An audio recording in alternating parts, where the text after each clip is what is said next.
ni wakati tunapoingia katika mstari wa 20 ambapo maandiko yanatuambia kwamba sasa huyu Elisha aliyekuwa mgonjwa akafa. 20 inatuambia kwamba Elisha akafa. Alafu koma inaingia. Alafu inatuambia kwamba nao wakamzika. Lakini unaposoma taarifa hii kwa mwanahistoria mkuu anayeitwa Josephus, the greatest Jewish historian, anasema kwamba kuliandaliwa na tamasha kubwa iliyofuatia mazishi ya mtu huyu wa Mwenyezi Mungu aliyekuwa anaitwa Elisha. Lakini tamasha hiyo haikuletwa katika maandiko matakatifu kwa sababu haikuwa na nafasi. Nafasi iliyopo katika maandiko ni nafasi ya muujiza ambao uliofanyika hata katika katika kifo cha Elisha. Na maandiko yanatuambia kwamba katika wakati ule mataifa ambayo yalikuwa yanazunguka nchi ya Israeli, vikosi ambavyo vilivyokuwa vikubwa ambavyo vilikuwa pia ni maadui wakubwa wa wana wa Israeli, Wahiti, Wafilisti, Wamoabu, Waameri, na hawa wote walikuwa ni wa maadui wakubwa wa wana wa Israeli. Ikawa wakati huu mmoja basi vikosi vya Wamoabu wakaingia katika nchi mwanzo wa mwaka. Elisha amekufa, miaka mingi baadaye imeshapita, amezikwa, na wakati huu kikosi kikawa kinaingia Israeli kutoka upande wa makaburini, mahali ambapo watu walikuwa wanazikwa. Na maandiko yanatuambia katika mstari 21 kwamba ikawa walipokuwa wakimzika mtu, katika wakati huo pia kulikuwa na mazishi mengine. Kulikuwa na mmoja wa wana wa Israeli ama Myahudi aliyekuwa amehaga ama amekata roho. Na maandiko yanatuambia kwamba maziko yalipokuwa yakielekea kufanywa katika ule wakati, na ningependa nikawakumbushe kwamba katika utamaduni wa Wayahudi hawakuwa wanazika watu jinsi ambavyo tunavyozika hapa nyumbani kawaida. Jinsi ambavyo tunafanya matanga, tukayarefusha kawa wiki 3 ama wiki 2, hamna jambo kama hilo. Wayahudi ilikuwa kwamba mtu akifa azikwe hiyo siku ama keshoe kama Waislamu tu. Ana Mungu, lakini maandiko yanatuambia kwamba na wao kwa wanazika mtu wakitumia jeneza katika ule wakati. Hata ukifikiria vizuri ama kama umesoma, maandiko yanatuambia kwamba Yesu alipokufa msalabani aliwekwa ndani ya jeneza? Hamna. Maandiko yanatuambia kwamba alizingwa na sanda, alifungwa mwili wake, na walipokuwa wanafunga huu mwili wakiufunga vizuri, alafu sasa wanaupulizia manukato, yaani uliokuwa unanukia vizuri ili mwili kwamba unapooza usije ukatoa harufu iliyo mbaya. Jinsi ambavyo tunavyoambiwa juu ya Eleazar kwamba sasa hivi huyu amekufa, amemaliza siku 4 kaburini. Je, si hata harufu yake mbaya inatoka? Ndipo unaona wale wanawake waliokuwa wameamuka asubuhi Jumapili mapema ili waende kuupaka mwili wa Yesu manukato. Ikawa kwamba katika hii siku pia kuna mtu mmoja wa Yahudi aliyekuwa amekufa, amezingwa sanda, na walikuwa wanaelekea makaburini kwenda kumzika. Na wakati ule pia jambo ambalo tunapaswa kulijua ni kwamba mtu alipokuwa nakufa, hamna jinsi ambavyo siku hizi tunangoja kwamba mtu afe ndipo tukachimbe kaburi tuje kumzika. Hamna. Mtu alikuwa anachimba kaburi lake awali akingojea. Hivyo sasa watu wako katika matanga, wamebeba mwili wanaelekea maziko. Na maandiko yanatuambia kwamba ikawa walipokuwa wakimzika mtu, angalia, waliona kikosi. Hawa ni watu ambao wametoka nyumbani, wako katika kilio, wanaelekea kwenda kumzika mtu. Mmoja wao ambaye amewahaga, wametoka wako katika hali ya majonzi. Na maandiko yanatuambia kwamba kabla wafike katika kaburi ambalo lilikuwa limechongwa kwa sababu ya kuhifadhi mwili wa mtu ambaye alikuwa amebebwa, maandiko yanatuambia kwamba kwa umbali tu wakatazama, wakaona kikosi ambacho ni cha wana wa Moabu waliokuwa na silaha, waliokuwa tayari kuwakabili katika vita. Na maandiko yanasema hivi, basi angalia, waliona kikosi, wakamtupa yule mtu kaburini mwa Elisha. Wana Mungu, hapo sasa wakaona kwamba hatutaenda mahali ambapo kikosi kinatokea wala adui wanaokuja sisi kutupiga vita. Wakapata kaburi lililokuwa karibu tu, na kaburi hilo katika zile siku kaburi lilikuwa linachongwa, watu wanahifadhiwa ndani, alafu lilikuwa linafunikwa na jiwe. Wakaona hapa karibu sasa tunafanya vipi, kwa sababu hatutaweza kwenda kule mbele mahali ambapo kuna adui zetu. Wakatoa jiwe haraka haraka. Maandiko yanatuambia kwamba wakamtupa yule mtu ndani ya kaburi. Na maandiko yanatuambia kwamba wakamtupa yule mtu kaburini mwa Elisha. Mara yule maiti alipoiguza mifupa ya Elisha. Na Mungu ningependa ukasikize kwa makini. Yule mtu ambaye ni mfu, maiti anayeenda kuzikwa, alipoiguza tu mifupa ya Elisha, maandiko yanatuambia kwamba alifufuka, akasimama kwa miguu. Beloved, if we were in an English class, we could have said this: no sooner had the remains of this man landed on the bones of Elijah. What is the next word? Than he came back to life. Punde tu mwili wako ulipoguza mifupa ya Elisha hivi, huyo mtu akafufuka. Na unajua hawa ni watu walio katika harakati za shamra yani. Wakafanya haraka haraka ili kwamba yule adui asija kuwafikia. Maandiko yanatuambia kwamba wakamrusha tu na wakaanza mbio wakielekea ule upande mwingine, ili wakakuja wakakwepa wale ambao ni maadui waliokuwa wanakuja kuwapiga vita. Na ningependa nikakaulize swali. Unajua tunaruhusiwa unaposikiza mahubiri na wewe jenga taswira ya mahubiri. Huyu ni mtu ambaye amerushwa ndani ya kaburi, ameguza mifupa na amefufuka. Unadhani alipofufuka akaangalia, akaona kikosi, na yeye alianza kufanya nini? Hawa watu ambao wamemrusha ndani ya kaburi wameanza mbio, kwa sababu huyu ni maiti, wakakwepe kikosi. Mtu ambaye amerushwa amefufuka, na yeye ameona kwamba kuna hatari kutoka ule upande mwingine, na yeye akafanya nini? Akaanza mbio. Ilikuwa ni wakati mmoja katika historia ya dunia ambapo watu walio hai na maiti walikuwa wanakimbia wakielekea sehemu moja. Mbio sana, mwendo wa kazi. Naona Mungu, maandiko yanatuambia kwamba, unajua kama kuna swali ambalo tunajiuliza ambalo aliwezi likaleta utata katika mafundisho tulionayo. Je, kulikuwa na nini katika mifupa ya Elisha? Je, kulikuwa kuna maanisha kwamba Elisha alikuwa hajafa kabisa? Je, inamaanisha kwamba mtu anapokufa hafi kabisa? Wana Mungu, hilo si swala. Wale ambao tulio na lesoni ya muhura huu, tunajua kwamba mtu anapokufa anakufa kabisa, ijara yake imetoweka na kumbukumbu lake limetoweka. Lakini wana Mungu, jambo ambalo limefanya kwamba hili tukio liwe katika maandiko matakatifu ni lipi? Kwamba mtu anarushwa ndani ya kaburi, anaguza mifupa, anakuwa hai. Beloved, why all this drama? Why all this drama? Na nikipenda wana wa Mungu katika njia ya kipekee hii, ama nguvu hizi, chanzo cha nguvu hizi kilikuwa kipi? Ama hizi nguvu mwanzo wake ni upi? Na Mungu, ningependa tukaenda katika kitabu cha Wafalme, hicho tu, kitabu cha Wafalme, mwanzo wa nguvu hizi. Huyu Elisha anayefanya miujiza mpaka hadi wakati wa kufa, chanzo chake ni kipi? Maandiko yanatuambia hivi katika kitabu cha Wafalme wa pili. Ningependa tukakwenda pale tukasome kwa utaratibu katika mchana wa leo, ili tukapate kusikia, tukachanganue mada hii na kuielewa. Siri ya nguvu hizi ilikuwa ni gani?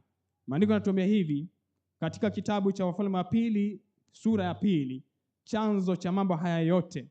Wana Mungu, maandiko yanatuambia kwamba Elisha alikuwa amepokezwa kijiti hiki cha uongozi kama nabii katika nchi ya Israeli kutoka kwa mtangulizi wake aliyekuwa anaitwa Elia.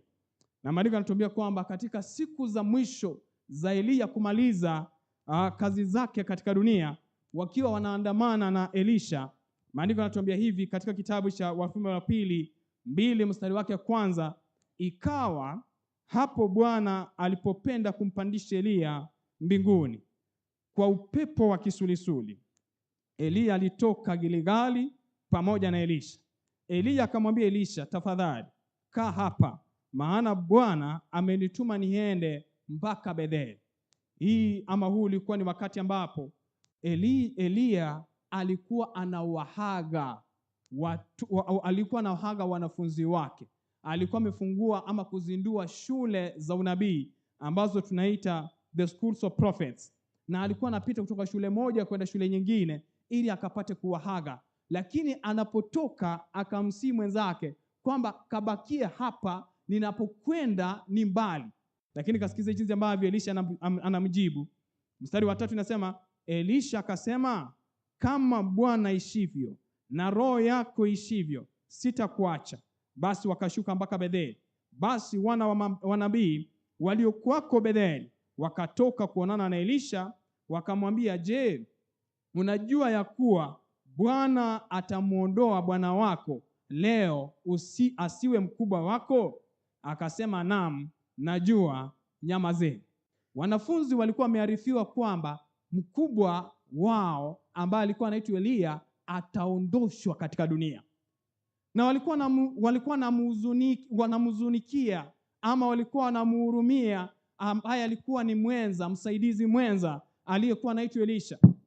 Mstari wa 4 unatuambia kwamba Elia akamwambia, tafadhali kaa hapa chini, maana Bwana amenituma niende mpaka Yeriko. Hapa ni katika kituo kingine ambacho kilikuwa ni cha masomo. Akasema, kama Bwana ishivyo na roho yako ishivyo, sitakuacha. Nao wakafika Yeriko.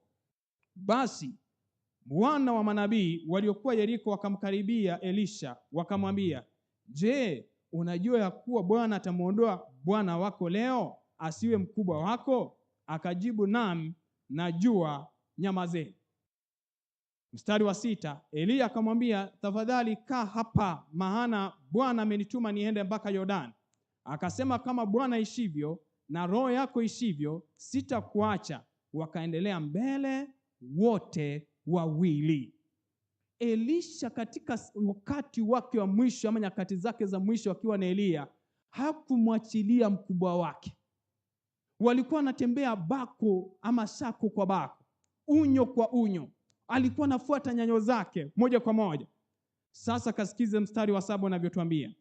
Basi watu 50 wa wale wana wa manabii wakaenda wakasimama kuwakabili kwa mbali, na hao wawili wakasimama karibu na Yordani.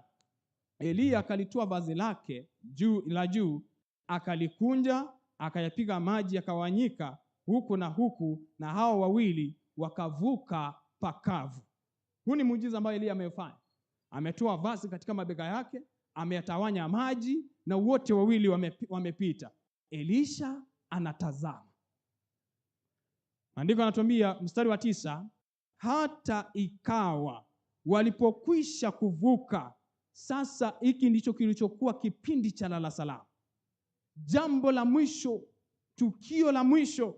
Na maandiko yanasema kwamba hata ikawa walipokwisha kuvuka, Elia akamwambia Elisha, omba kwangu lolote utakalo.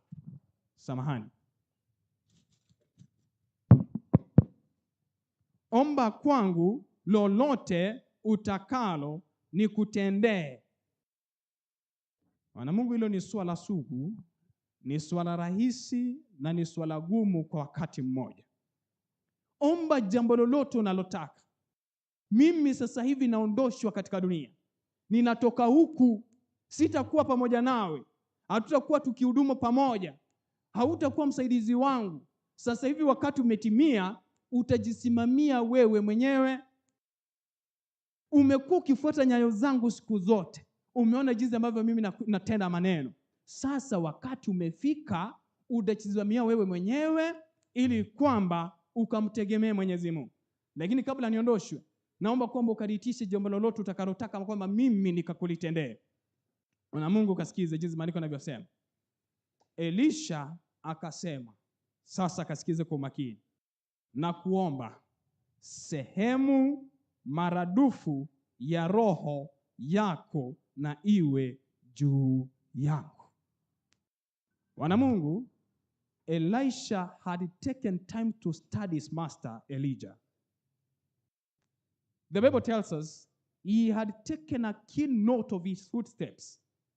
Na maandiko yanatuambia kwamba katika wakati wake wa mwisho hakumwambia kwamba alikuwa anataka vitu vingine ambavyo alivyokuwa navyo, ama labda akamulilia akamwambia kwamba ninataka ninapoondolewa kwamba tuondolewe wote tukakwenda kule juu mbinguni. Hamna. Alimtazama akamuona na akamwambia hivi. Katika lugha ya Kizungu inasema kwamba I need a double portion of your spirit. Praise the Lord. Ninachotaka kutoka kwako si kitu kingine.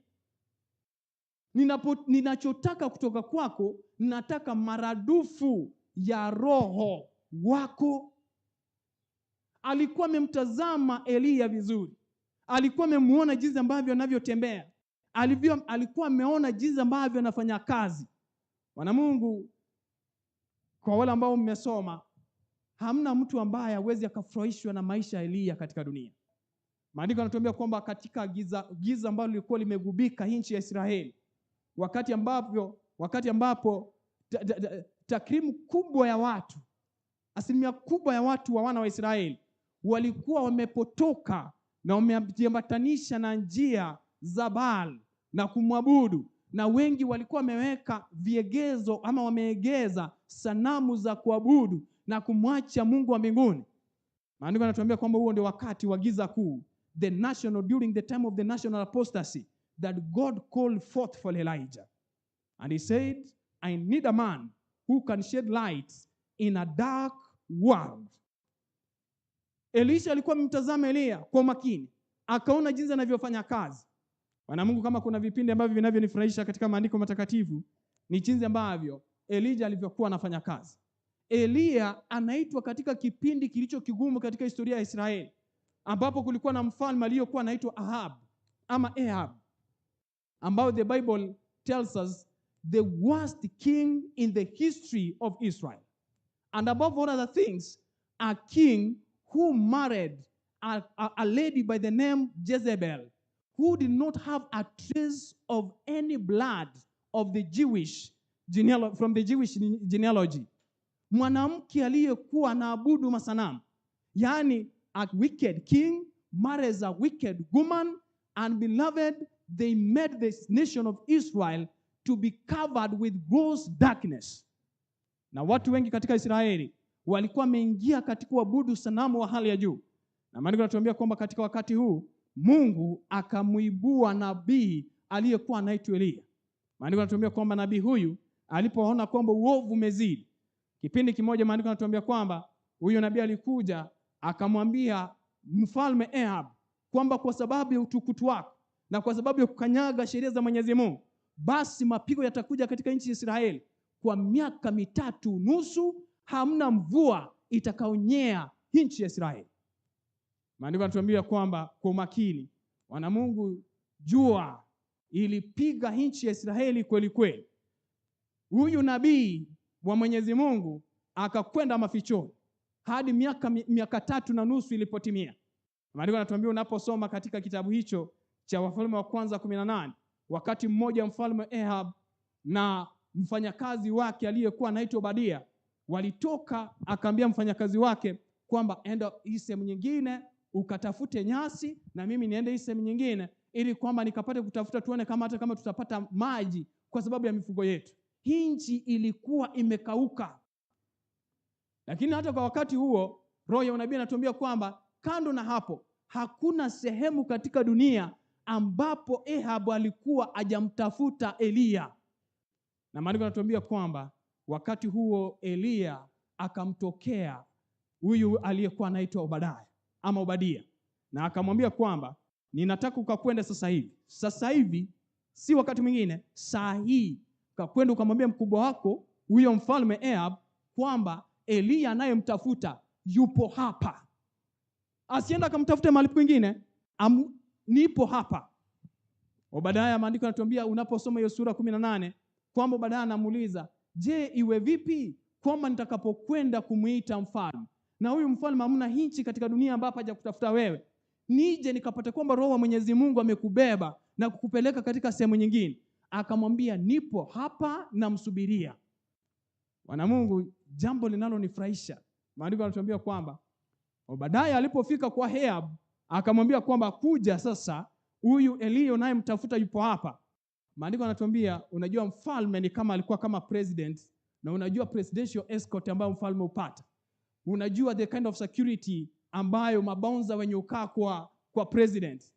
Elia alikuja kwa mfalme na anamuita na hana hata bodyguard mmoja. Not even a single bodyguard. And you know, beloved, the prophets and kings tells us, when Ahab came before the man of the Lord, Elijah the prophet, the Bible tells us, he was so unmanned, uneasy, he didn't know what to say. And you see, straightforward, he said, are you Elijah, the troubler of Israel? Beloved, the pen of inspiration tells us that he spoke with a shaking voice before the man of the Lord, who did not have even a single bodyguard. Beloved, it takes everything. Once your relationship with God is straight, not even the king and the powerful king of the nation can shake you. Praise the Lord. Not even the worst enemy can come near you. Beloved, the Bible tells us, Elisha, while all this was taking place, Elisha mtu wa Mungu alikuwa anatazama. Mpaka anauliza, nguvu za aina gani hizi ambazo huyu mwanaume anazo? Wana Mungu, maandiko yanatuambia kwamba wakati huo Elia akamwambia Ahab, kwa sababu umekanyagia sheria za Mwenyezi Mungu na umefanya kwamba nchi ya Israeli iliyokuwa inamwabudu Mwenyezi Mungu wameanza kumwabudu Baal. Sasa naomba hivi, tuende katika sehemu tambarare, sehemu ya juu. Let's go to the mountain top. And beloved, there we shall decide for how long have we been divided, or can we be divided between two opinions. If God is God, let him be, and if Baal is, let him be. Alimuita akamwambia kwamba tuende sehemu ya juu. Hapo ndipo aende kuwaibisha wale manabii wa uongo. Wakati wote Elisha ametazama. Wakati miujiza inafanyika juu ya mlima, Elisha ametazama. Wakati manabii wa Baali wanapofanya mizunguko na kufanya maombi ambayo hayakuwa nasikika, Elijah akiwaambia kapigeni makelele, labda wakati huu jikate, labda Mungu mwenu amelala. Wana Mungu, Elisha ametazama. Na unaposoma maandiko yanatuambia kwamba Mount Carmel ilikuwa sehemu ya juu, mahali ambapo watu waliokuwa wanazunguka huu mlima wakitazama wataweza ona matukio yanayofanyika juu ya mlima. Maandiko yanatuambia kwamba ulipotimia wakati wa Elia kuja kufanya maombi, hakujishurutisha, hakujisumbua, hakujipiga. Aliwaambia kwamba katika kafara tunaenda kuitoa hata maji ya mwage. Na maandiko yanatuambia kwamba aliinua kinywa tu kwa maneno machache akamwambia Mwenyezi Mungu, naomba kwamba uwepo wako ukapate kudhihirika, watu wakapate kukujua kama Mungu na muumba wa mbingu na nchi na vitu vyote na sisi katika siku ya leo. Na alipomaliza kutoa ombi lake, moto ukashuka kutoka juu mbinguni. Wana Mungu, Elisha wakati huu wote ametazama. Na maandiko yanatuambia kwamba Elia alipomwambia Elisha kwamba naomba jambo lolote kutoka kwangu, Elisha alisema kwamba mimi ninalolihitaji kutoka kwako ni roho maradufu, a double portion of the Holy Spirit in you. Na maandiko yanatuambia hivi, ningependa ukasikize kwa makini. Maandiko yanatuambia hivi, alipomwambia hivyo, maandiko yanatuambia katika huo mstari wa 10 sasa, maandiko yanatuambia akasema, umeomba neno gumu, lakini ukiniona nitakapoondolewa kwako utalipata, la hukuniona ulipati. 11 inatuambia, ikawa walipokuwa wakiendelea mbele ya kuongea, tazama, kukatokea gari la moto na farasi wa moto, likawatenga wale wawili, naye Elia akapanda mbinguni kwa upepo wa kisulisuli. Naye Elisha akaona akalia, baba yangu, baba yangu, gari la Israeli na wapanda farasi wake. Asimwone tena kabisa, akashika mavazi yake mwenyewe akayararua vipande viwili. Elia alipochukuliwa kwenda juu mbinguni, wana Mungu, ombi la Elisha lilijibiwa papo kwa hapo. Elisha akapokea Roho Mtakatifu maradufu. Wana Mungu, ningependa nikawaambia hivi, the greatest and the most urgent thing that we need now is the outpouring of the Holy Spirit.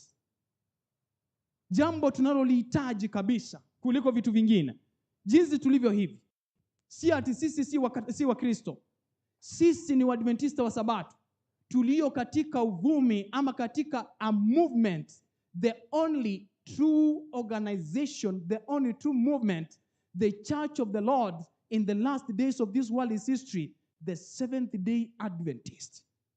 Beloved, I'm convicted of that. And I talk that with a lot of confidence. This definitely is the true church of God. The only true church of God in the world. And therefore the hope of the world. Beloved, we have all the truths with us. God has committed the oracles of heaven onto our hands. Everything that was centered for the Jews has been given to the Seventh-day Adventists.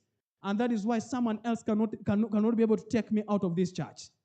I wonder, beloved, when I see Seventh-day Adventist churches and members going out to solicit for extra powers of prayer than what can be able to be offered in this church. You see, beloved, sometimes I hear stories that mtoto amepagawa, at people are going to seek, at watu wanaenda kutafuta muombaji, abasabi, moniwethe, bandoki. Beloved, how can you go to sharpen your axes in the Philistines' land? Watu tunatoka katika kanisa kuu la Mwenyezi Mungu. Jambo tunalohitaji katika kanisa la Mwenyezi Mungu ni roho maradufu wa Mwenyezi Mungu. Roho Elisha aliomba, yule roho akafanya miujiza katika siku hizi za mwisho tunapotazamia marejeo ya pili ya Bwana Yesu Kristo. Bwana asifiwe. Huyo ndiye tunayemtaka hapa. Ndipo utasikia watu wanavyosema huku nje tu, ati unajua katika kanisa la SDA hakuna roho. Beloved, let me tell you, I'm convicted beyond doubt that the Spirit of the Lord dwells in the commandment-keeping people. Praise the Lord. And this is the place. Beloved, listen. Here comes the question of priority. What is in your priority list? Wana Mungu, kwa vitu unavyovitaka kama Mkristo. Wewe ni Mwadventista wa Sabato, unayekuja kanisani kila Sabato. Kuna watu jinsi tangu wampokee Yesu wako katika hiyo hali, hakuna kukua, hakuna kurudi chini. Hamuna uko katika hiyo hali. Beloved, what is in your priority list? Beloved, some of us, the priority list in if there is anything that is topping our priority list, that my children may be educated, there is no problem with that. It's a desire of everyone else. And I believe it pleases God when we excel in every other aspect. Watu wengine, in the priority list, that I be the wealthiest person in this town. No problem with it, beloved. But should that take the first position in your priority list? What is in your priority list, beloved? Wana Mungu, ningependa nikakwambie, if you ask for the right thing, you get every other thing. But if you ask for the wrong thing, you end up getting no any other thing. Na unajua jinsi ambavyo kitu ambacho kimetufanya tunaonekana kama watu wadhaifu, wamekauka, ni kwa sababu hatuitishi kinachopaswa kutuhuisha na kufanya matengenezo katika maisha yetu. Na Mungu, ningependa kukuambia kwamba iwe kwamba katika maisha yetu jambo la kwanza ambalo tunataka kulifanya ni kutafuta ufalme wa Mwenyezi Mungu na haki yake kuliko vitu vyote. Vyote hakika vitaongezwa kwetu. Iwe kwamba katika maisha yetu jinsi tulivyo hivi, tunaamuka kujishughulisha na vitu ambavyo havina maambatano na ufalme. Iwe kwamba ufalme ndio wa kwanza katika maisha, vitu vyote hivi Mwenyezi Mungu anasema kwamba nitawazidishia. Ningependa wana Mungu kujue kwa njia ya kipekee. Je, huyu tunayemwita Elisha alipopokea huyu roho wa Mwenyezi Mungu maradufu? Wana Mungu, ningependa ukajue hivi, na jambo ambalo ningependa ukalifahamu katika mchana wa leo. Wana wa Mungu, imekuwa ni kazi ya shetani kupiga Roho Mtakatifu. Ningependa ukajue hivyo katika siku ya leo. Huyu Elisha alipopokea Roho Mtakatifu, nilisikia Sharon alisema kwamba alifanya miujiza 14, lakini wacha niwaambie, miujiza yote ikijumuishwa ambayo Elisha alifanya, hamuna nabii mwingine katika Biblia aliyekaribia hata nusu ya miujiza ambayo huyu Elisha aliyefanya. Aliyemzidi tu alikuwa ni Yesu. By the way, let me tell you in a summary, Jesus did 38 miracles. Elisha did 19 miracles in total. He did 18 miracles while living and 1 miracle while what? Dead. Wana Mungu, he was a machine for miracles. Yaani kama kuna watu ambao wana manufacture miracle, ilikuwa ni Elisha. Wana Mungu, maandiko yanatuambia kwamba huyu Elisha alipopokea yule roho, vitu ambavyo aliyofanya, alifanya kazi kubwa kuliko aliyekuwa amemtangulia, mtangulizi wake aliyekuwa anaitwa Elia. Wana Mungu, najua Elia walipotoka katika mlima, maandiko yanatuambia kwamba alipokuwa amewaua manabii 800 waovu wa Jezebel, maandiko yanatuambia kwamba everyone celebrated and said, the Lord of Elijah is the true God.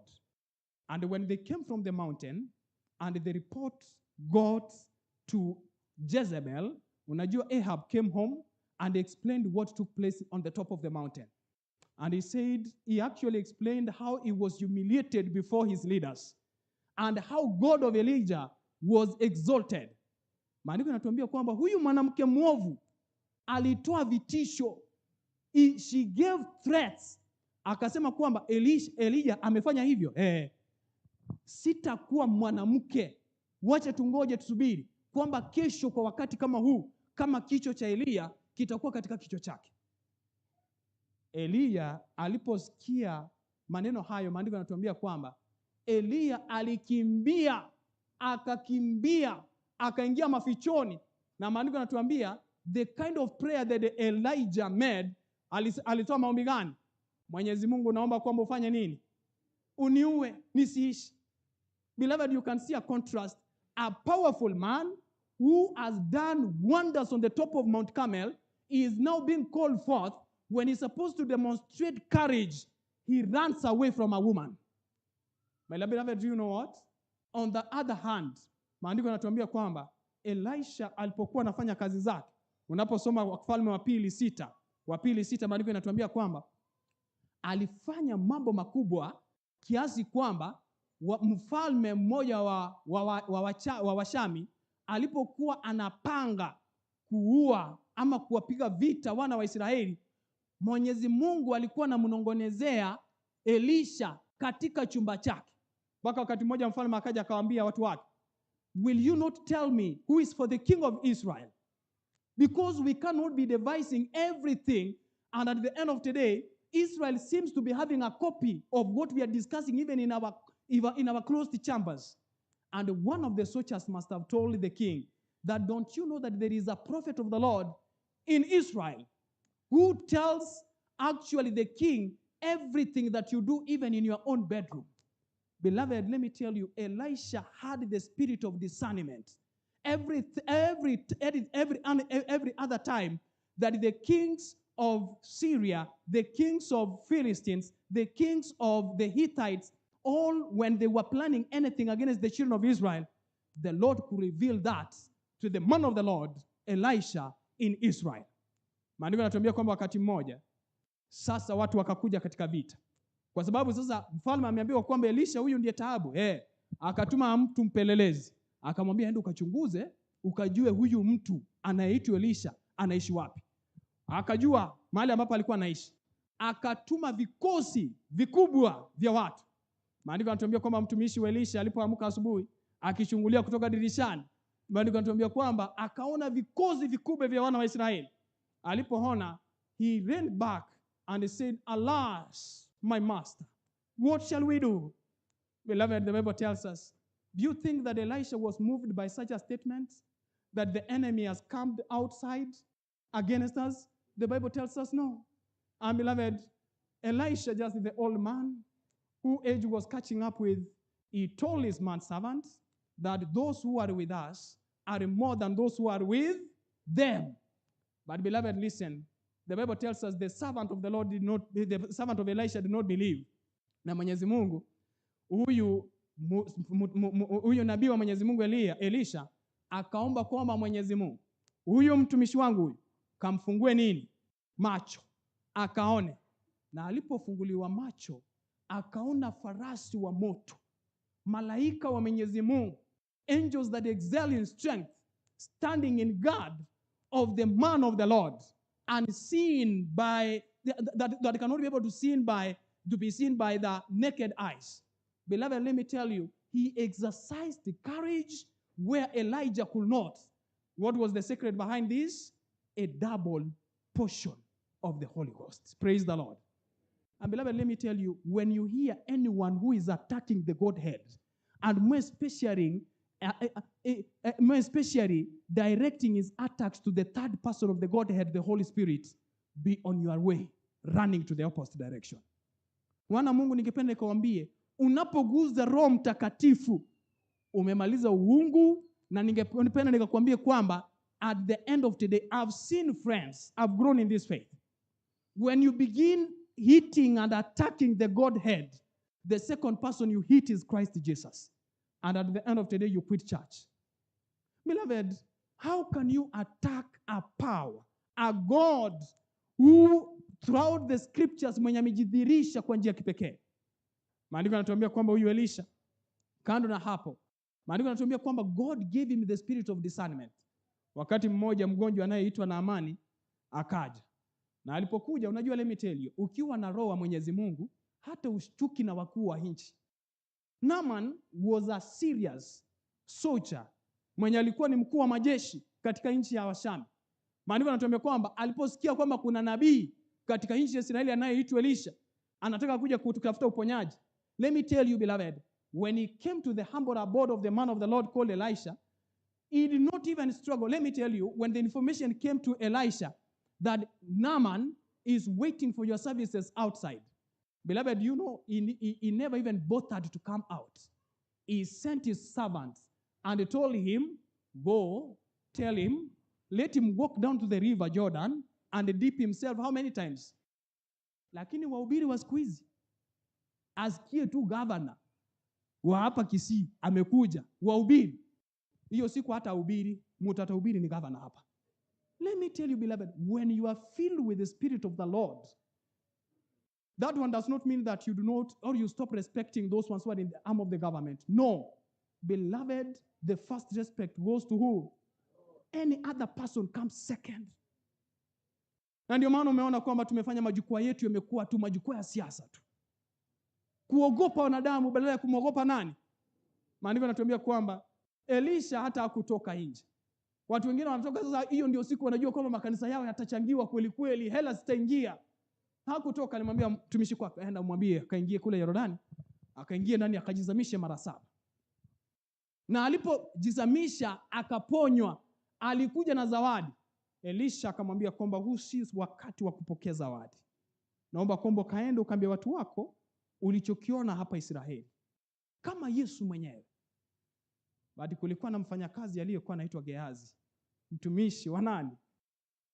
Akasema bana, hii mali yote yani ikakwenda hivi nikitazama tu. Akatoka nyuma unyo kwa unyo, mbio, akamfikia akamwambia kwamba mkubwa wangu amegairi nia. Amesema kwamba kanipokeze ulichonacho tu. Aliporudi nyumbani, maandiko yanatuambia kwamba Elisha aliyekuwa amepewa roho ya upekuzi, the spirit of discernment, akamuuliza Gehazi, from where art thou? Akamwambia kwamba nilikuwa nimetoka ziara hivi. Akamwambia kwamba roho Mwenyezi Mungu amenionyesha kwamba ulienda kuitisha mahali ama mali. Sasa kwa sababu ulienda kuitisha kinyume na Roho Mtakatifu, akapiwa na ukoma. Roho wa Mwenyezi Mungu alikuwa anamuonyesha kando. Wana Mungu, nikipenda nikwambie, the next person who could communicate with the Lord one on one apart from Elisha was Christ Jesus. Mwenye alikuwa anawaambia wanafunzi wake, akakwenda katika ile nyumba, utapata punda na mwana punda wamefanya nini? Na yupo pale. The spirit of discernment. Beloved, when you hear someone talk ill against the spirit of the Lord, jua kwamba huyo ni mtume wa shetani. Maandiko yanatuambia kwamba na Mungu, Elisha alifanya miujiza 19. Beloved, the question is, when are you going to begin to seek from God what you need and not what you want? What is the first thing that you ask from the Lord every morning when you wake up? Unaamka tu kitu ambacho kimekupagawa katika kichwa chako. ni promotion katika kazi. Si vibaya kupata promotion. But should that top your priority list? Beloved, let me tell you the power of the Holy Spirit. We can do nothing without this precious gift. Let me tell you, we can't even pray without the Holy Spirit. The Bible tells us in the book of Romans chapter number 8, verse number 26, maandiko yanatuambia kwamba hata kuomba sisi hatujui jinsi ambavyo tunapaswa kufanya nini. Ni nani anatusaidia katika kuomba? Alafu usikie mtu anampiga Roho Mtakatifu. Kuomba kwetu hata hatujui, anayetusaidia katika kuomba ni Roho Mtakatifu. Na wana Mungu, kando na hapo, huyu Roho ndiye katika uweza wake na kidole chake alishirikisha katika uumbaji. Na maandiko yanatumia katika kitabu cha Mwanzo 1:2 kwamba dunia yote ilikuwa imegubikwa na giza na maji yalikuwa yameelea katika dunia yote. Na Roho wa Mwenyezi Mungu alikuwa anaelea juu ya vidimbwi vya maji. Roho wa Mwenyezi Mungu. Wana Mungu, this means that creation ama uumbaji haungekuwa ama ungefanyika pasipo na Roho Mtakatifu.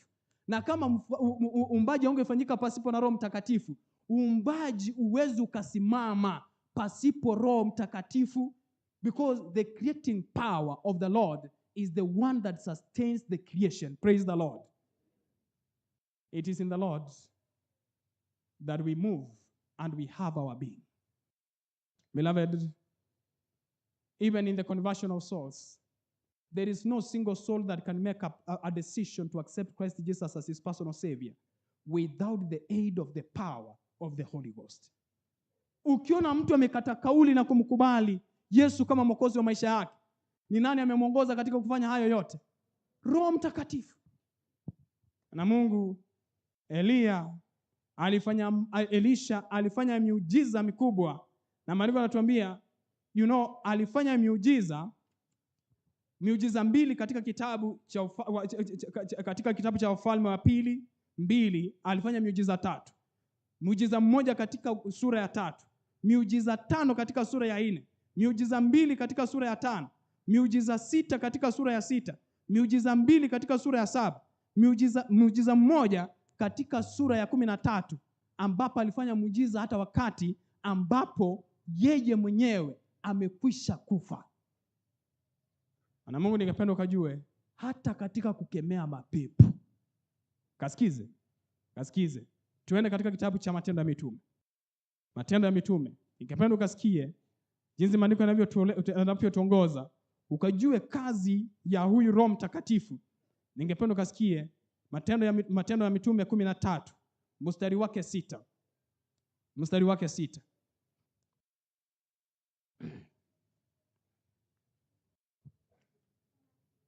Maandiko yanatuambia kwamba walipokwisha kupita katikati ya kisiwa chote mpaka Pafo, wakaona mtu mmoja mchawi, nabii wa uongo, Myahudi, jina lake alikuwa anaitwa Yesu.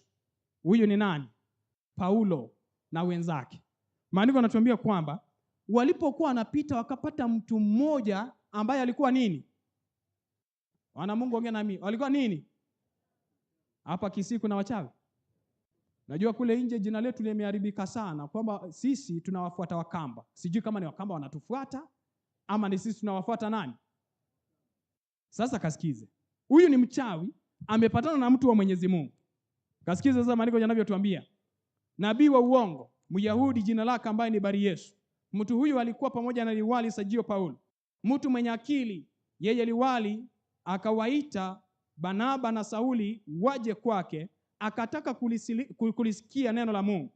Huyu ni mtu ambaye alikuwa anataka kulisikia neno la Mwenyezi Mungu kwa sababu hawa ni watumishi wa Mungu. Lakini kasikize, vitimbi tu.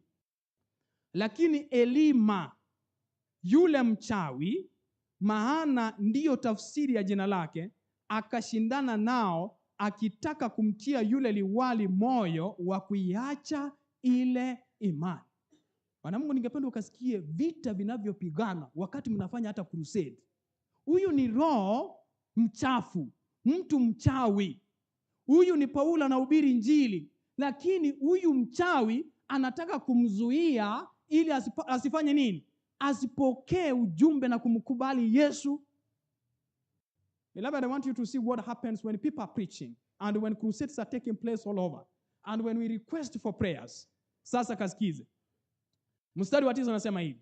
Lakini Sauli ambaye ndiye Paulo akijaa Roho Mtakatifu akamkazia macho. Did you get that statement? Nani? Paulo akifanya nini? Akijaa na nini? Roho Mtakatifu. Beloved, let me tell you, you cannot win even a single soul without the power of the Holy Spirit. If there is a power that can be able to even cast out the demons from a person, it is the power of the Holy Ghost. Wana Mungu kasikia, Paulo alipotazama hivi akaona huyu mtu mchawi huyu anataka kumzuia kwamba sikumkubali Yesu. Sasa sikiza jinsi maandiko yanavyotuambia kwamba akiwa akijaa Roho Mtakatifu akamkazia macho. Unajua kukaza macho ni nini? In our local language here, akatogoli. Togoli yani akamurikire linga. Omatenjera nero raligire lino no mwana. Omwana, wana kuligire mwana nyomba buli bogata abana. Okoligire mwana gabaka kuyagosanga. Enjere dada ligire tiriengia. Paul fixed his eyes straight. Akamkazia macho. Na maandiko yanatuambia kwamba akasema, ewe mwenye kujaa hila na uovu wote, mwana wa Ibilisi, adui wa haki yote, uwaji kuzipotoa njia za Bwana zilizonyoka. Basi angalia mkono wa Bwana huu juu yako, nawe utakuwa kipofu, usilione jua kwa muda. Mara kiwi kikamwangukia na giza, akazunguka na kumtafuta mtu wa kumshika mkono na kumwanguza na kumuongoza. Ndipo yule liwali alipoyaona yaliyotendeka akaamini, akiyastaajabu ama akiyastaajabia mafundisho ya Bwana. Let me tell you, beloved, when you are spirit filled, hata mchawi, na unajua wachawi wanajua walio wa Mwenyezi Mungu, wachawi. Let me tell you, beloved, the reason as to why we live a life of fear, the reason as to why we keep, yani tunaishi tu kama as if hatuna Mwenyezi Mungu anayeishi juu mbinguni, ni kwa sababu ya kutomwamini Mungu na uwezo ulio ndani yake. Mchawi hana nguvu kwa mtu wa Mwenyezi Mungu. Bwana Yesu asifiwe. Ana Mungu Paulo alimkazia macho na kumkemea. Sasa wacha niwaulize, kati ya Paulo na huyu mchawi, nani anayepaswa kumfanya mwingine kipofu? Kazi ya mchawi ni kufanya nini? Si ni kuroga? Si angemroga Paulo basi akuwe kipofu? Paulo alimwangalia hivi na Roho wa Mwenyezi Mungu akamwambia, pofu ukakushika wewe, pepo chafu hii. Wana Mungu, nikipenda nikakwambia kwamba we can do every other thing with this one gift, the Holy Spirit. If there is anything that we should pray for in this life, God, fill me with thy Holy Spirit in great abundance. Nipe Roho Mtakatifu, nijaze, nisimamishe mbele ya watetezi wangu, niandalie meza, nifungulie milango, waangamize maadui ya watoto wako. Ana Mungu, ningependa nikafika katika kilele cha kufundisha katika siku ya leo. Lakini kabla sijamaliza, ningependa nikakwambia katika siku ya leo unapotoka hapa, ukabadilishe nia na maisha yako na hata jinsi unavyofanya maombi katika siku kila siku. Ukajue ni nani unayefaa kumuitisha kwanza akakuongoze. Mara nyingi mimi upata mtu ananiambia kwamba yani niko tu sijui hata nikianza tu kuomba. Yani ninaanza tu. Do you know there are people who do prayers as if they repeat the same statement in the morning, the same statement in the evening. There is no change in their prayer. It is as if the way you see, maisha yao hawana kitu kingine. Mtu unaanza kuomba ati akumbuki mahali aliachia ombi. Let me tell you, beloved, ukiwa umekauka kiroho, Satan takes advantage of such a situation. Ndio maana unaona mtu kila siku ni mtu wako kanisani lakini bado ni mwasherati. Amna roho, anaishi kanisani katika mwili. Mtu, unajua juzi sisi tunaoishi kule jijini Nairobi, tunaona tu vitimi vinavyofanyika kule juu. Niliona tu hivi katika Kisii Stadium hapa wakati governor alileta watu. Wale watu waliosomwa pale ambao wamekula mali ya hii nchi, si ni watu wengine ambao wanashiriki katika hili kanisa? Siko na watu, mimi sijui, siko na wao wengine utaanza kuwa wanashiriki katika hapa. The greatest percentage of the Kisis are Adventists. Wana Mungu, kitu kinachofanya watu wawe walafi wafisadi na bado ni Wakristo, ni mazoea. Uko tu, hakuna uisho, hakuna matengenezo, unakuja kimwili, unarudi kimwili. We need the power that transforms a soul, the powers of the Holy Spirit. Praise the Lord.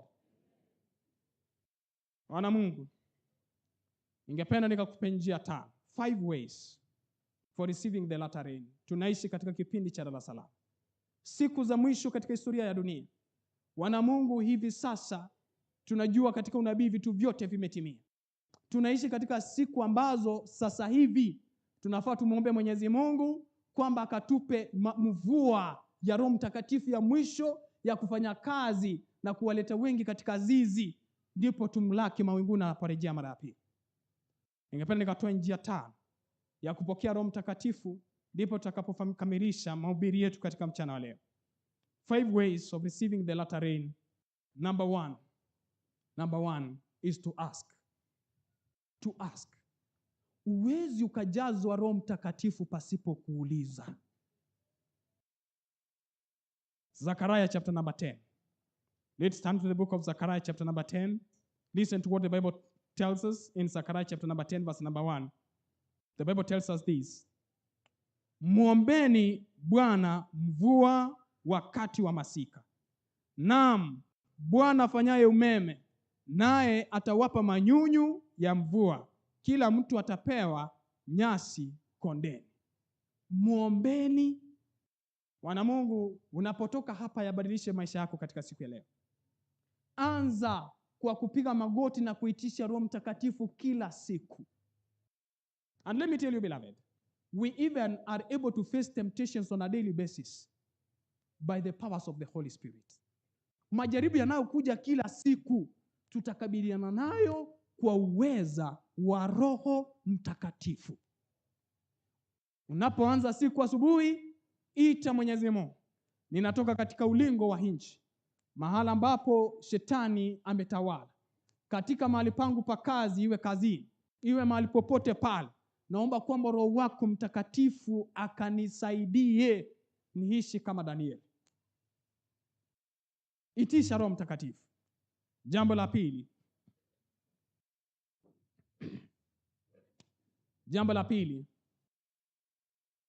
Do not have a divided heart. Usikuwe na moyo uliogawanyika. Wana Mungu, moyo uliogawanyika. Listen to what the pen of inspiration tells us. This is Testimonies for the Church, volume 8, paragraph number 19, page 19, rather. It says, there is no limit to the usefulness of the one who, putting self aside. Self is the greatest enemy of man. Putting self aside makes room for the working of the Holy Spirit upon his heart and lives a life wholly consecrated to God. Putting self aside. Wana Mungu, kitu kinachotusumbua kama Wakristo, ubinafsi. Ubinafsi. Tunaishi kwa sababu yetu. Tunaishi kwa sababu ya maisha yetu sisi. Hatumjali aliye kando, hatumjali aliye hapa. We want all the attention directed unto us. Listen to what the Bible tells us. Yohana 8 mstari wake ni 29. Kasikize jinsi maandiko yanatuambia. Katika kitabu cha Yohana 8 mstari wake 29. Kasikize jinsi maandiko yanavyotuambia. Yohana 8:29. Maandiko yanasema hivi: naye alinipeleka yu pamoja nami, hakuniacha peke yangu, kwa sababu nafanya siku zote yale yampendezayo. Nafanya siku zote yale yafanyayo nini? Beloved, let me tell you, we live a life that pleases us. When we meet our ladies who dress in a maybe way in the streets, and you ask them, why do you dress in such a revealing manner like this? And someone tells you, I dress to please myself. Have you ever had such a kind of answer? I dress to please myself. You leave all the chest out to please yourself. You leave all the thighs out to please yourself. You do whichever that you want to please yourself. You don't go for the makeups, pedicure, manicure to please yourself. Do you know, beloved? Jesus lived to please who? Ubinafsi. Wanamungu, Yesu hakuishi kujifurahisha yeye mwenyewe, aliishi kumfurahisha Mwenyezi Mungu Baba yake aliyemtuma. Sisi wa Kristo tunapaswa kuishi maisha ya kumfurahisha nani? Jambo la tatu, wanamungu, jinsi ya kumpokea Roho Mtakatifu. Kwa sababu Roho Mtakatifu hawezi akakaa mahali ambapo mtu ni mpinafsi, anaishi jinsi anavyotaka. Jambo la tatu, saturating our minds with the word of the Lord. Saturating our minds with the word of God. Wanamungu, kasikize. Chukua muda wako kusoma maandiko. Unapopita katika barabara.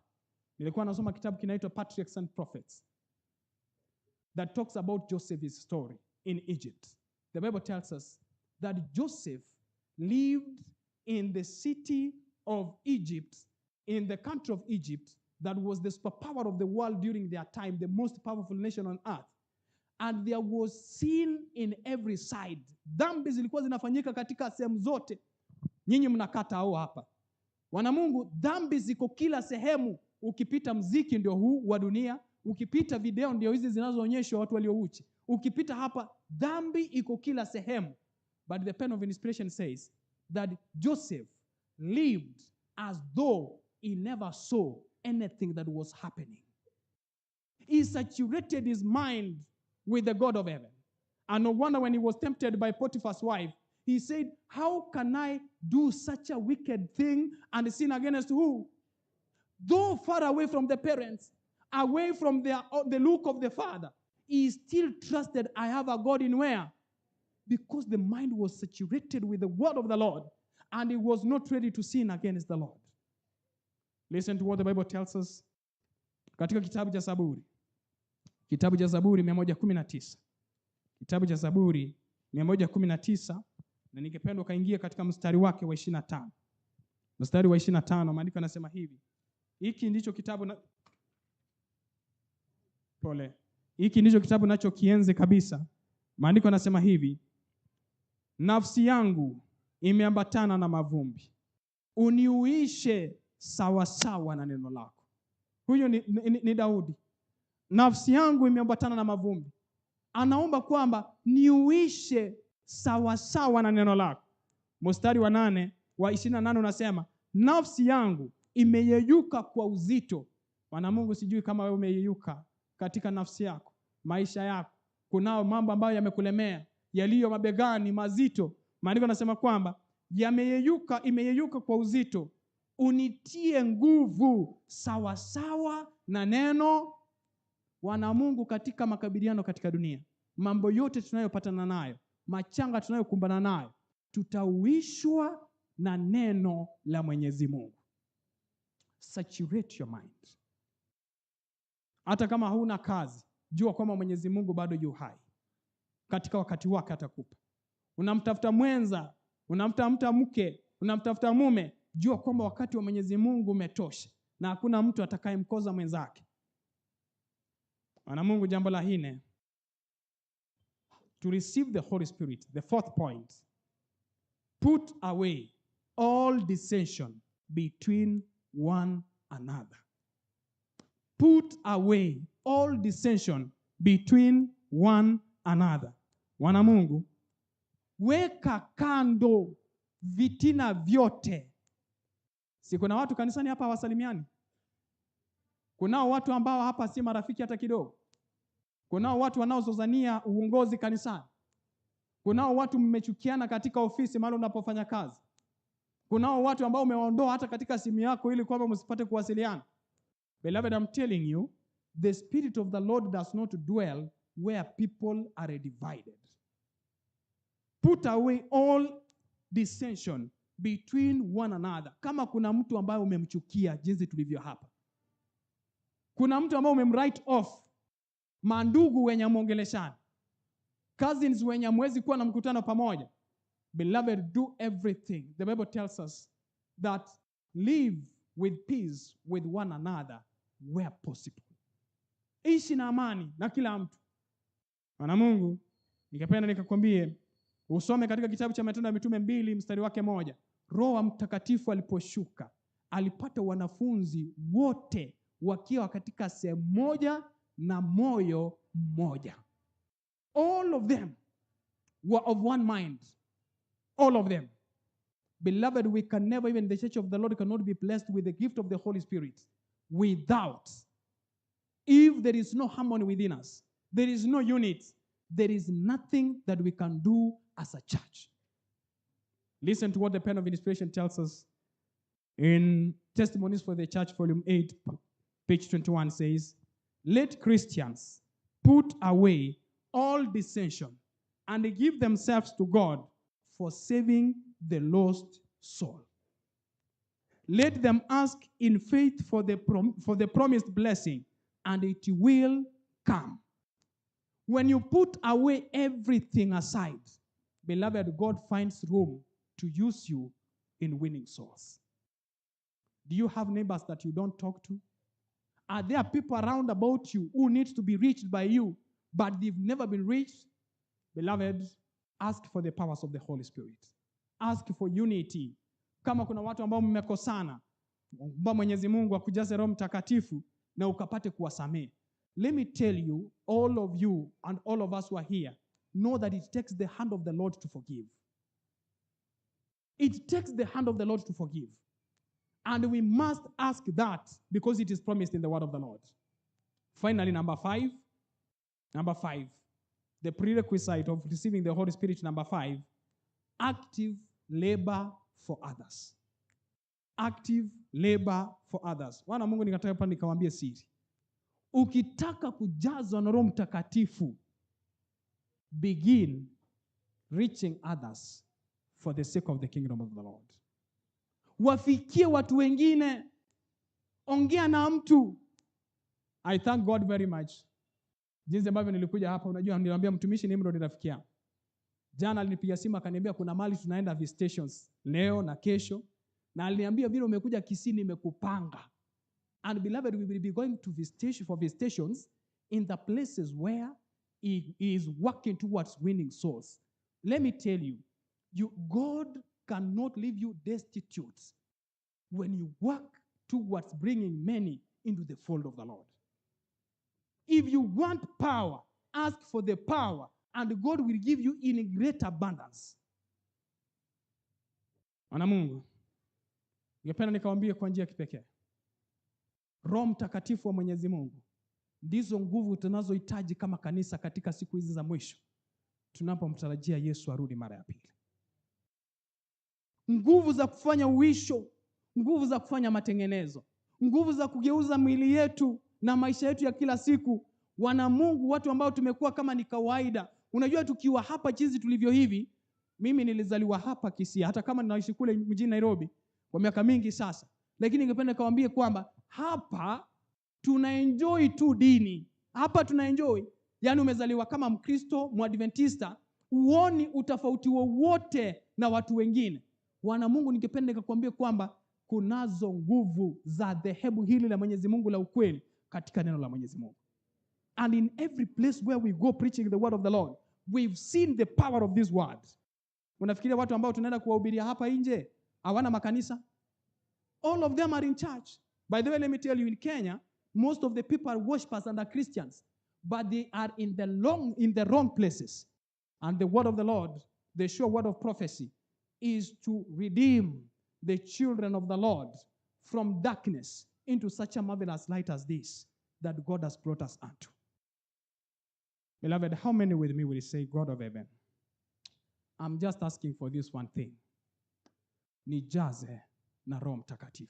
That is your prayer. Lord, I want to make such a prayer today here. Lord, fill me with the Holy Spirit in great abundance. Just that one thing that Elisha asked for. That is what I want in my life. Stand onto your feet. Just that one thing. Just that one thing. That is the force that I want in my life. Beloved, we want to do a session of prayer here, but I want to give someone an opportunity to accept Christ Jesus as his personal savior. Najua jinsi tulivyo hivyo mati mkubwa. Jinsi tulivyo hivi. Kunao wengine ambao hawajampokea Yesu kama mwokozi wa maisha yao. This power begins to work in the hearts of human beings who have given their lives to Jesus. Life begins upon contact. Yule mtu mfu, maisha ama uhai ulianza punde tu alipoguza mifupa. Uhai wetu unaanza tunapomguza Bwana Yesu kwa kumpokea kama mwokozi wa maisha yetu. Beloved, I want to pray with someone here. Maybe you are in church today here and you've never accepted Christ Jesus as your personal savior. And beloved, you want to say you've never been baptized. And let me tell you, beloved, when you're not baptized, you live by the grace of the Lord, but you're not protected. Life begins after we accept Jesus as our personal savior. And I want to make this humble request. Someone in here who is not baptized and says, Lord, I want you to prepare me for baptism anytime soon ahead. You've never been baptized and you're making that decision. Let me see by the show of hands. I want to pray with such one person. Mungu, mimi sijabatizwa. Asante sana kaka. Ningependa kwamba unijaze Roho Mtakatifu nisimamishe katika imani. Thank you very much. You've never been baptized. I want you to be very honest with God. It is between you and God. This is not a business with man. Between you and God. Thank you for the handsome thing there. You've never been baptized and you're making that decision now. Let me see by the show of hand. Hata kama ukiwa kule nyuma. Nataka nione huyo ndiye mtu nataka kumwombea. Thank you very much. Thank you very much. Thank you very much. God bless you. God bless you very much. Mungu awabariki kwa njia kipekee. Inua tu mkono mahali ulipo. Mahali popote. God bless you. God bless you. Thank you very much. Someone else out there. Thank you very much for the hand I'm seeing there. Hujawahi batizwa na unaamua kwamba Mwenyezi Mungu ni hifadhi katika imani. Kwamba nisije nikapotea kabla sijakubatizwa ndani ya maji yaliyo mengi. Nataka nikaone kwa mkono. Mahali popote ulipo. Don't look left or right. This is between you and God. Beloved, thank you very much for the handsome thing back there. Just lift up your hand straight. Lift up your hand straight. God help me. I'm making this decision now, not any other time. Thank you very much for the handsome thing. Someone making that decision. God bless you. God be with you. Thank you very much. Put your hands down. I'm making another prayer. You were baptized. But we are living in a sinful world that we can never call home. And you're saying, Lord, I've been living a riotous life. I've lacked peace, and I've lacked. Sina amani katika moyo wangu. Ninajua kwamba nilimkosea Mwenyezi Mungu. Naomba kwamba Bwana unisaidie nikapate kurejea. You want to come back again. Tunaishi katika dunia ya dhambi, hapa si nyumbani. And you're making that decision that I backslided, but I'm coming back home again. Beloved, I want to pray for such a person. Let me see by the show of hand. You were baptized before, but you went back. Thank you very much for the hand I'm seeing. But you went back and you're saying, God, thank you very much for the hand I'm seeing. But you're saying, I want to make a comeback. Thank you very much, my brother. God bless you. God bless you very much. Ulibatizwa lakini ukarudi nyuma. Bwana Mungu, God bless you, my brother. God bless you very much. Ulibatizwa, asante sana kwa mkono na uona kule nyuma. Ulibatizwa lakini mawimbi ya dunia yamekupiga, umerudi nyuma na unataka kumrejea Mwenyezi Mungu. Lift up your hands straight. God bless you. Thank you very much. Thank you very much for the hands I'm seeing. God bless you. God bless you, my brother. God bless you. I'm seeing hands back there. Mungu awabariki kwa njia kipekee. You are making that decision. That decision. Thank you very much. Put your hands down. Kabla mtumishi Nimrod akuja afanye ombi, ningependa nikatoe ombi la mwisho sasa, la tatu. Umeshiriki hapa pamoja nasi katika siku ya leo. Lakini wewe si Mwadventista wa Sabato. Na ungependa kwamba Mwenyezi Mungu akikusaidia ujumuike na kanisa la kweli la Mwenyezi Mungu. Wewe si Mwadventista wa Sabato, lakini katika siku ya leo umeshiriki pamoja nasi hapa. Ningependa nikaombea huyo mmoja. Acha nione kwa mkono. You are not a Seventh-day Adventist, but you worship with us today, and you may wish that if God helps you, you know much of the truth. Thank you for the handsome saying. Thank you. You are not a Seventh-day Adventist, but you're making a decision. Thank you, my brother, back there. God bless you. You are not a Seventh-day Adventist. Mungu awabariki. Mungu awabariki. Thank you. God bless you. God bless you. And you take heed of this. Hawa ni watoto ambao wameamua kutoka ndani ya mioyo. Mungu awabariki. Mungu awabariki. Hawa si Waadventista lakini wanaamua kwamba Mungu tubariki. Tujue huu ujumbe na tuupokee. God bless you. Someone else making a decision back there. God bless. Mungu tubariki. Someone else making that decision. Thank you. Put your hands down. I want the choristers to come. Ule wimbo tulioimba, nijaze na Roho Mtakatifu, ule wimbo number 40.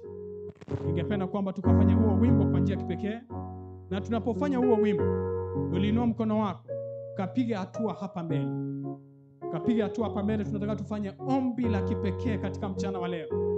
A very special kind of prayer that is going to be offered in this Sabbath. Uliinua mkono wako, piga hatua hapa mbele. Ningeomba wazee wapokee hawa watu wa Mwenyezi Mungu tunapoanza kuimba.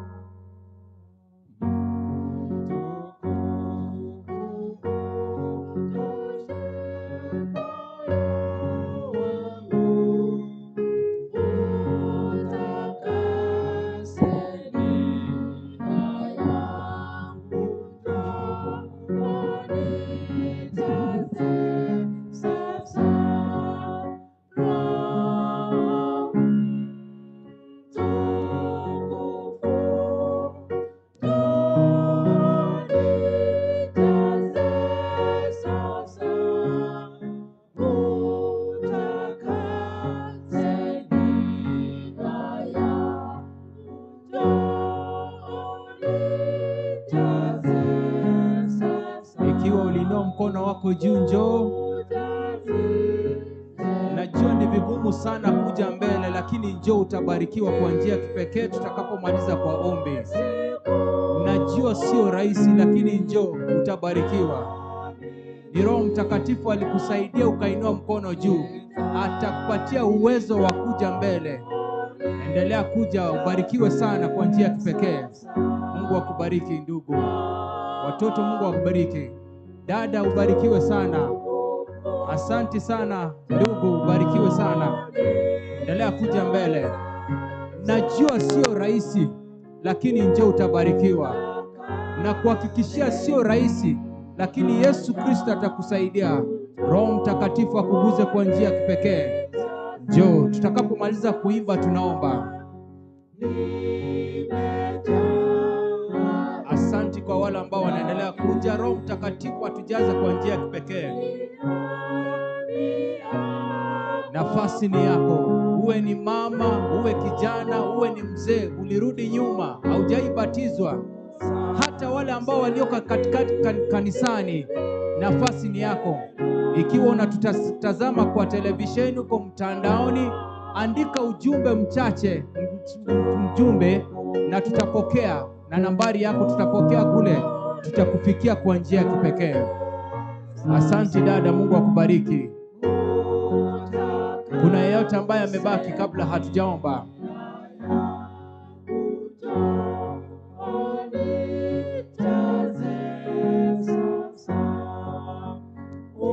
Kule madukani tunabembelezwa ili tuweze kununua nguo.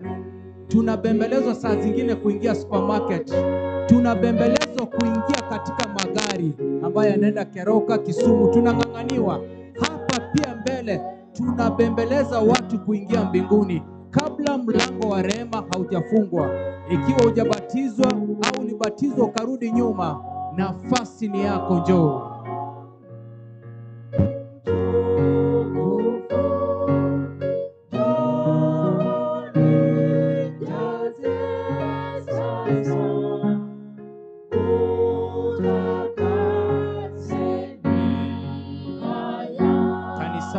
Kama huko tunakungojea, mtandaoni andika ujumbe mchache hapo, hivyo tutapokea. Asante sana, na tuombe. Baba yetu ishie mbinguni, tunakushukuru kwa mchana wa leo. Asante kwa sababu umenena. Mungu Baba, tusamee dhambi zetu, tuoshe na damu yako ili tuweze kufaa machoni pako. Ule Roho Mtakatifu ambao ulimjaza Elisha, tujaze maradufu Mungu Baba. Tuweze kukemea mapepo, tuweze kuombea watoto wetu, tuweze kuombea wake wetu, waume wetu, ili tuweze kuwa na familia mzuri, Mungu Baba. Asante kwa watoto hao ambao wamekuja mbele, watoto wako Mungu Baba. Wengine wanaenda kufanya mtihani mwaka huu Mungu Baba, Form 4, Standard 8, Standard 6, na wengine ambao wako universities. Wasaidie Mungu Baba waweze kuwa vichwa wala sio mkia. Lakini zaidi ya yote, hao watu umati ambao umekuja hapa mbele Mungu Baba, asante kwa kuhifadhi maisha yao na hata hawajabatizwa. Umewapatia nafasi mara ya pili wakuje miongoni mwako Mungu Baba. Wapatie nguvu waingie katika darasa la ubatizo, wakafundishwe na wakabatizwa kwa maji na Roho Mtakatifu. Wale ambao walirudi nyuma hata hawashiriki katika Pasaka, walirudi nyuma wamekuja mbele. Asante kwa mkono wako Mungu Baba. Wasaidie waweze kufanya uamuzi, wengine huenda wakabatizwa mara ya pili. Tunawakabidhi mikononi mwako. Tunaomba Mungu Baba, unapozuru wana wako usiwapite. Leta uisho na matengenezo katika kanisa hili la Kisii Central Church Mungu Baba. Usipite mtu yote, kila mtu aanze kufanya kazi ya kuleta watu katika zizi lako, ili neno litakapofika kila mahali nawe utakuja. Asante kwa mtumishi wako ambao umemtumia kwa njia ya kipekee. Zidi kumbariki na familia yake, na zaidi ya yote jinsi ambavyo tumesimama hivi, tunakusii na tunakulilia, tujaze na Roho Mtakatifu ili hata katika kifo chetu tuweze kufanya miujiza. Tuandae kwa kurudi kwako mara ya pili, ni katika jina la Yesu Kristo tumeomba na kuamini. Amen. Asante sana. Kabla hatujakaa chini, tafadhali, kabla hatujakaa, Elda utatupatia mwongozo. Hao watu tunafaa tukutane nao kwenda side gani? Msiende, tutachukua majina yenu na nambari zenu ili tuenze kuwaombea na kuwafuatilia kwa karibu. Wengine tutakaa chini. Wale ambao ni wa elimu msimama upande huu, wale ambao sio wa elimu msimame hapa upande huu.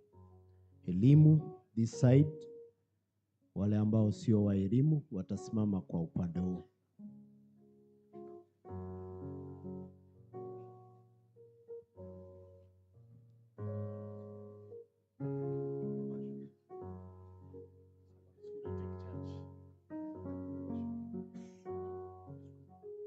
Shule nafikiria nitawapea namba, mkirudi shuleni hiyo namba itatumika na viongozi wenu shuleni.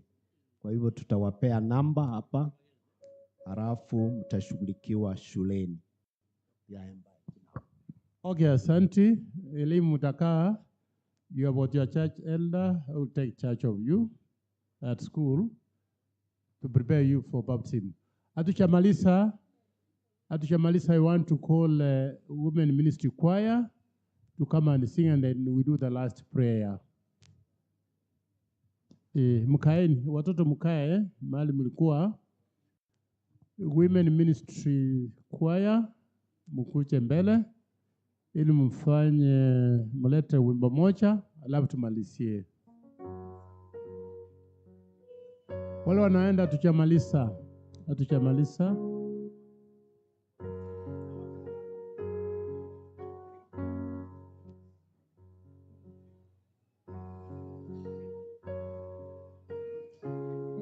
Vincent.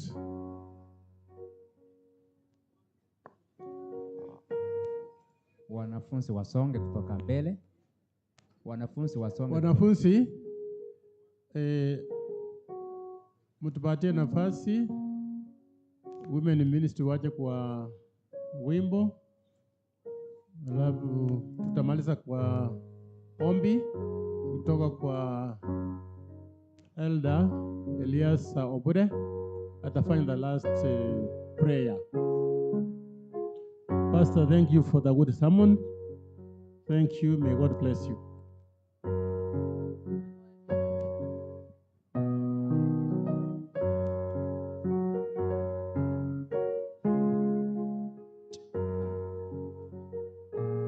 Apatie nafasi waimbe.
Asechinyanja nechiroro, kuna chingoni chasireire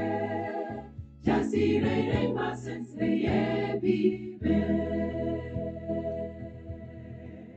Bachenu baye basireire, asechinyanja nechiroro, kuna chingoni chasireire masense yebibe.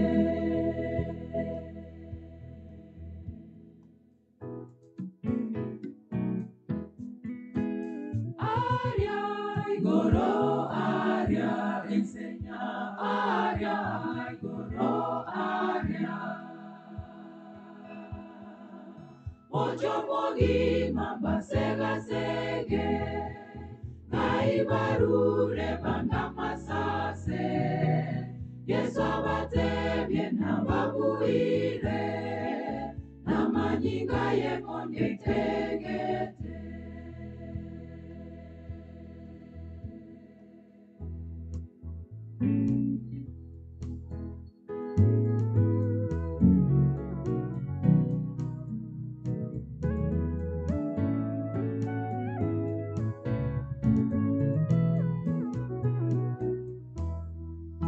Ekerara chumalo nyasae, natura bage korwa chindera, bachenu boti bagende goro, bamenyarore miaka ne miaka.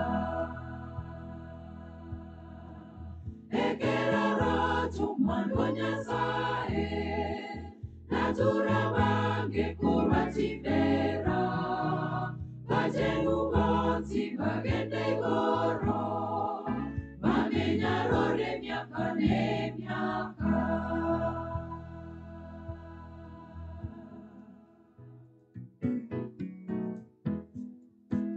Aria, igoro, aria, enseña, aria, igoro, aria. Mojo mogi mamba sega sege, naibarure banda masase. Yesu abate bien ababuire, namanyinga ye konye tegete.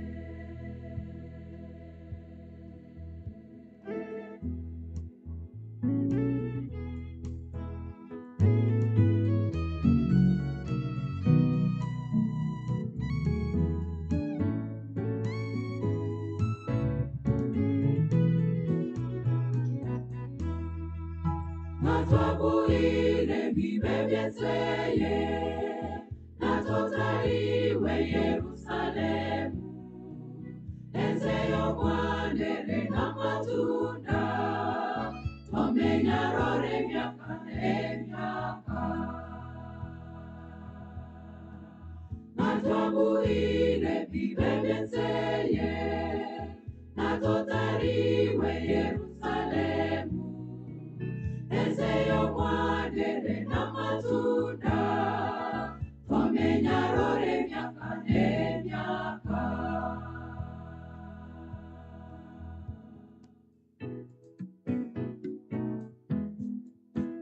Aria, igoro, aria, enseña, aria, igoro, aria. Mojo mogi mamba sega sege, naibarure banga masase. Yesu abate bien ababuire, namanyinga ye konye tegete. Aria, igoro, aria, enseña, aria, igoro, aria. Mojo mogi mamba sega sege, naibarure banga masase. Yesu abate bien ababuire, namanyinga ye konye tegete.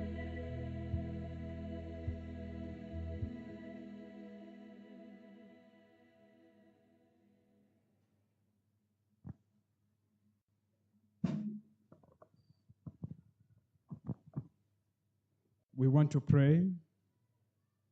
Wacha tusimame katika ombi sisi zote.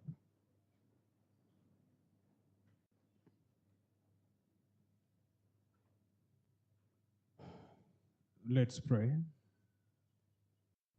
Our Father and our God who lives in heaven, glory and honor be unto you forever. We are so grateful that you've talked to us through thy word. Lord, we asking that you may forgive us of our sins and wash us with thy blood that was shed on the cross. In the mighty name of Jesus, we bind and cast out the demonic forces and his agencies from our midst. Lord, we thank you that you've called us from darkness unto such a marvelous light as this. What shall we do, Lord? Help us to be the light of the world, that many may come unto thee because of our influence. Lord, we want to thank you for your children who made it here. We pray that in a very special way that you may consecrate our hearts. If there is anyone who has not fully decided to make a decision fully that is anchored in the truth and to endeavor in manly and godly struggle, that we may have the character of Christ Jesus. Lord, we pray that put your spirit in such a person here today. We want to pray that let that mind that was in Christ Jesus be also in us. We pray that we may have a replica of the Christ likeness character on earth even as we wait for you. Let everyone see that we've been with you, just as it was evident with the disciples, that these unlearned and unschooled men have been with Jesus. Let there be power in our hearts, in our life, in our lifestyle, in everything that we do, at our workplaces. Let there be a distinction and a clear line between us and the heathens. Lord, we pray in a very special way that above all other things, quicken us, that upon your second coming, we may meet you in the clouds and go to be with you forever. It's our prayer in Jesus' name. Amen.